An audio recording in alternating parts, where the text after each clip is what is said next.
안녕하세요. 예당 월송농원입니다. 어느덧 2026년 새해가 시작됐어요. 모쪼록 우리 시청자 여러분 올 한해는 어려움 없이 지내셨으면 좋겠어요. 뜻하신 모든 일 이루어지시기를 바라겠습니다. 예, 오늘은요 얼마 전에 전지가 다 끝났잖아요.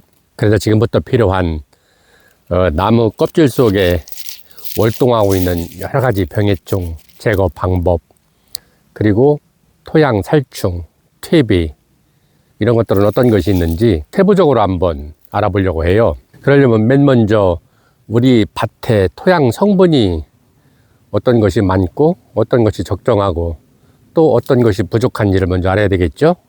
그러려면 어떻게 해야 되는지 이런 것부터 아주 차근차근 제가 아는 대로 말씀을 드려볼게요. 퇴비나 비료를 줄 때 꼭 지켜야 될 원칙 같은 것이 있거든요. 그게 뭐냐면은 나무 주간이 있잖아요. 그래서 뿌리가 이렇게 뻗어나갈 거 아니겠어요? 그러면은 나무 주간 가까운 곳은 굵은 뿌리가 있고 나갈수록 실뿌리, 잔뿌리가 있을 거 아니겠어요?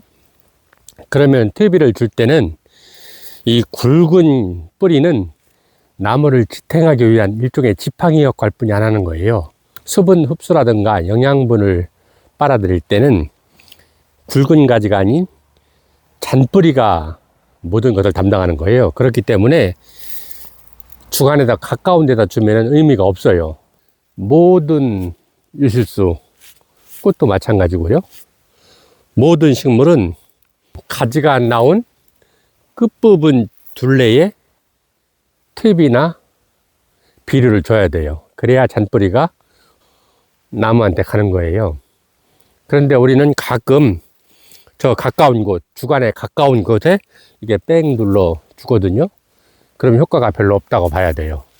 그러니까 이 원칙은 꼭 지키는 게 좋을 것 같아요. 네, 첫 번째로 해야 될 일이 가장 기본적으로 우리 밭의 토양 성분을 알아야 되겠잖아요. 그러니까 우리 밭에 임의대로 서너 군데에서 흙을 이 정도 퍼 담아서 우리 군에 있는 농업기술센터에 가서 의뢰를 하면 되는 거예요. 그냥 내비에 농업기술센터 치면은 바로 나오잖아요. 그러면 들어가셔서 아무에게나 보이는 사람한테 그냥 물어보면 돼요. 토양 분석하러 왔다고. 그럼 바로 안내해 주거든요. 그러면 끝이에요. 그러고 나서 뭐 일주일 한 열흘 정도 지나고 나면은 밭토양 비료 사용 처방서라고 이 문건이 배달이 돼요. 그러면 그것을 보고 어떤 비료, 어떤 퇴비를 어느 정도 줘야 되는지 감을 잡을 수 있거든요. 그러면 그 처방대로 주면은 완벽한 토양이 되는 거예요. 네, 비료를 주실 때는 가능하면 완효성, 충분히 숙성된 비료를 주시는 게 좋고요. 그리고 또 보시면은 뭐 질소, 인상, 가리, 고토 뭐 이런 성분이 있잖아요. 이게 기본적으로 어떤 성분인지를 좀 알고 주시면 더 좋을 것 같아요. 네, 인터넷 쳐보시면은 정확한 성분을 자세하게 알 수가 있어요. 그러니까 우리 토양 내역서, 토양 성분 내역서를 보시고 비교를 해서 적절하게 뿌려주면 좋을 것 같아요. 무엇보다도 농업기술센터를 적절히 이용하시면 좋을 것 같아요.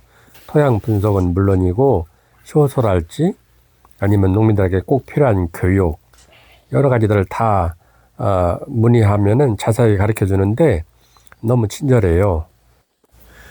네, 이용하는 대부분의 것들이 다 무료예요. 그러니까 부담 없이 언제든지 이용하면 좋을 것 같아요. 네, 그리고 다음에는 무엇보다도 이때 중요한 병해충 예방 어떤 것이 있는지 한번 알아볼게요. 네, 꽃이 피기 전에 이것만 해주면 이제 다 마무리가 되는 거예요.